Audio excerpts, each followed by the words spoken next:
National Activation Drive promo. Nag-start po siya last April 24 at magtatapos nitong August 24. Naku, gusto niyo po ba manalo ng aking brand new motorcycle?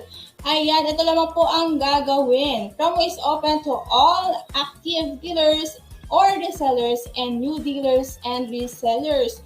Promo duration po na ating activation drive will run from April 24 and August 23. Announcement for the chance to win brand new motorcycle po will be on August 24 via FB and YouTube Live.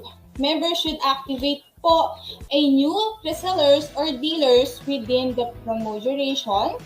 Ayan, provided po na meron po silang top-up load na minimum na 50 pesos regular load upon activation. Again, one successful activation po equals one raffle entry for a chance to win one brand new motorcycle at marami pa pong exciting na consolations. Naku, abangan niyo po yan. Kaya meaning po, mas marami po kayong ma-activate na resellers and dealers, mas marami po ang chance nyong manalo ng brand new motorcycle at marami pa pong exciting consolation prize. Kaya na pang hinihintay nyo, mag-activate na ng dealers at resellers. To know more about this business, please contact